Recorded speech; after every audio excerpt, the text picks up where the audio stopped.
Good afternoon बच्चे, कैसे हैं आप लोग। आज के इस नए वीडियो में आपका स्वागत है। तो आज हम लोग कबीर के नीति वचन के बारे में अध्ययन करेंगे। तो यहाँ तक हम लोग अध्ययन कर चुके थे।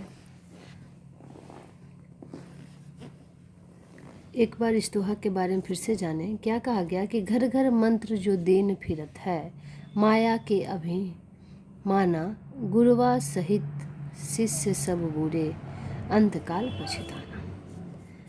तो इसमें हम लोग अध्ययन किए थे, इसके बारे में जाने थे कि क्या कहा गया कि घर घर जाके मंत्र यंत्र देते फिरते हैं।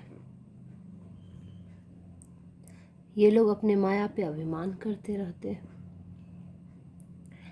क्या कहा गया कि ये लोग घर घर जाकर मंत्र यंत्र देते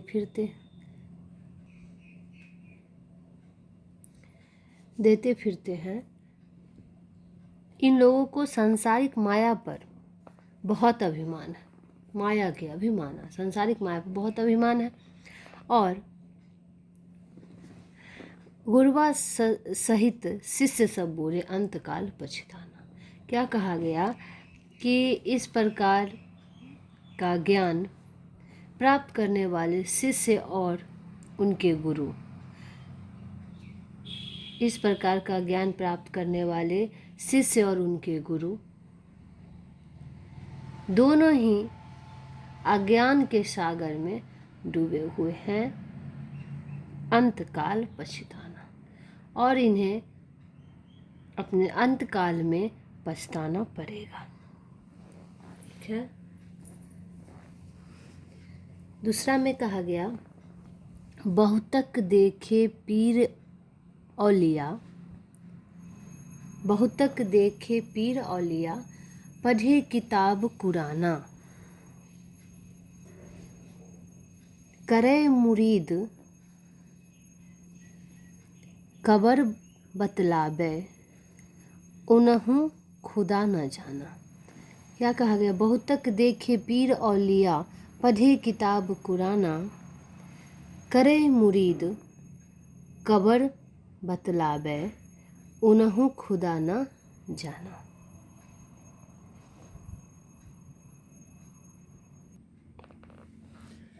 इस पंक्ति में कहा गया है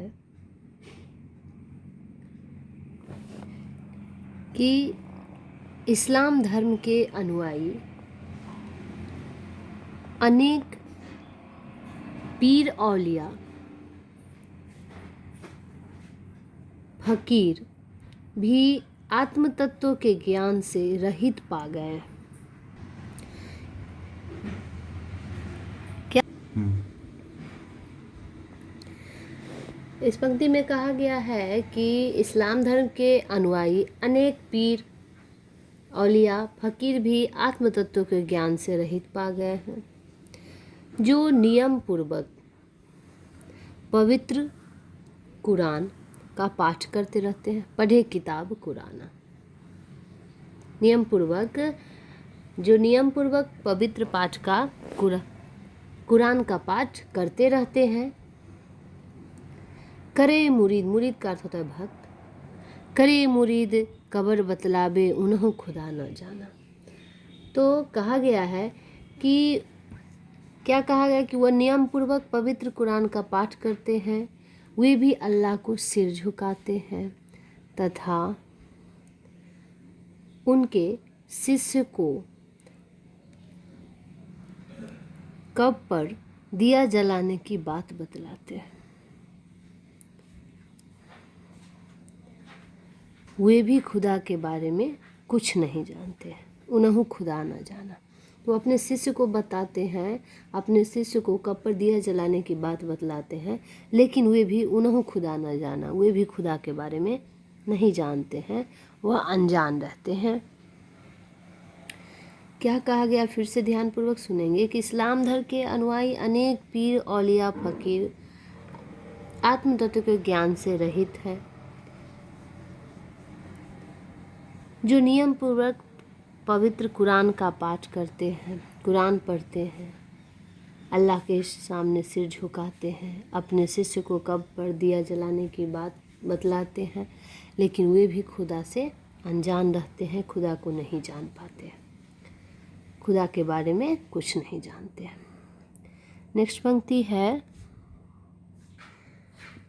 हिंदू की दया मेहर तुर्कन की, हिंदू की दया मेहर तुर्कन की, दोनों घर से भागी, वह करे जिवा वह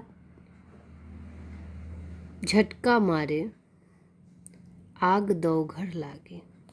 ठीक है, इस पंक्ति में क्या कहा गया कि हिंदू की दया मेहर तुर्कन की, दोनों घर से भागी, वह करे जीवा वह झटका मारे, आग दो घर लागे।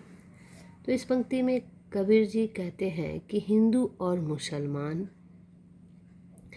दोनों ही धार्मिक आडंबरों में लिप्त है और ईश्वर की परम सत्ता से अपरिचित है।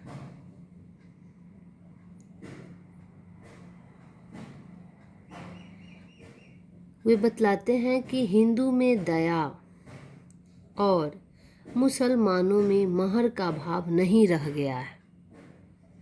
क्या कहा गया? कबीर जी कहते हैं कि हिंदू में दया और मेहर में, मुसलमान में महर का भाव नहीं रह गया है। उनके स्वभाव और व्यवहार में कठोरता का भाव आ गया है। क्या कहा गया? कि उनके स्वभाव और व्यवहार में कठोरता का भाव आ गया है और दोनों के घर विषय वासनाओं की आग में झुलस रहे हैं। दोनों के घर विषय वासनाओं की आग में झुलस रहे हैं। कोई जीवा कर और कोई झटका मारकर अपनी वासनाओं की संतुष्टि करते रहते हैं। ठीक है, क्या कहा? कबीर जी कहते हैं कि हिंदू में दया नहीं रह गया है, मुसलमान में महर का भाव नहीं रह गया है। दोनों घर से भागी, अर्थात दोनों घर से भागे रहते हैं। उनके स्वभाव और व्यवहार में कठोरता का भाव आ गया है और दोनों के घर विषय वासनाओं के आग में आग दो घर लागे। दोनों के घर विषय वासनाओं की आग में झुलस रहे हैं। कोई जीवा कर और कोई झटका मारकर अपनी वासनाओं की संतुष्टि करते रहता है।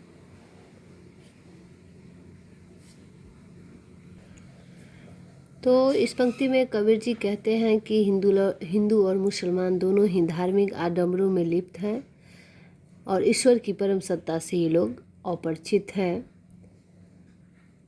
हिंदू में ना तो दया दिखता है और ना ही मुसलमान में महर का भाव रह गया है। उनके स्वभाव और व्यवहार में कठोरता का भाव आ गया है।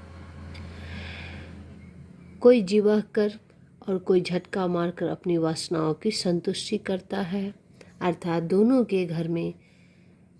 के घर विषय वासनाओं की आग में झुलस रहा है।